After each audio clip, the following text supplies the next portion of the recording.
তোমার কাঁধে এত আদর কোথা থেকে আসে বলো দেখি? এই আবার কেমন কথা? আদর তো শরীরেই থাকে, তা কাঁধ কি শরীরের বাইরে নাকি?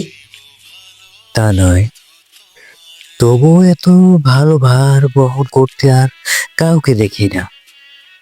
তা কি ভার বহন করে শুনি? জ্বরের ভার। সেই রাতে বৃষ্টি হলো খুব, আমি অনেক ভিজে বাড়ি ফিরতে তুমি আঁচল দিয়ে মুছিয়ে দিলে। তারপর তোমার কাঁধে মাথা রেখে ঘুমিয়ে পড়েছি কখন তা তো বুঝিনি। তা উঠলে কখন?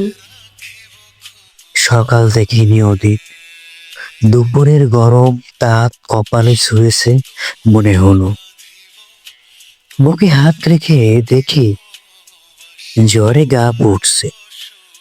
রোদ কোথায়?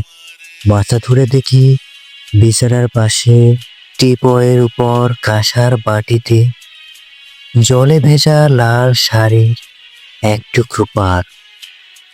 সেই থেকেই সবটা বুঝেছিলাম তুমি সেদিন রাত জেগেছিলে, তাই না?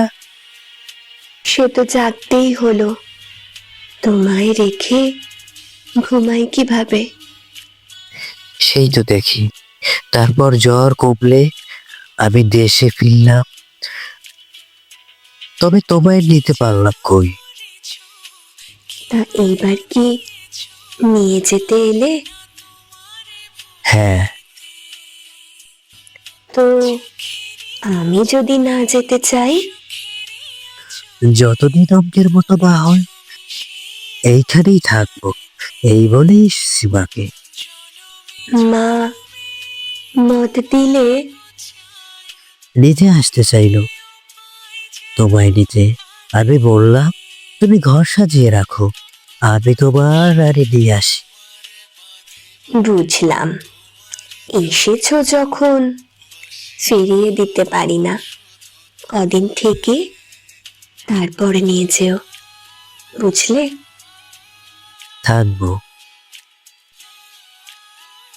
তারপর আবার দুজন পছন্দের মানুষ একে অপরের হাত ধরে জীবন দেখতে চললে। জানালার পাশের কাঁসার বাটিটা নিতে ভুললে না রানী। ওটাই একে রাজা এনে দিল যে।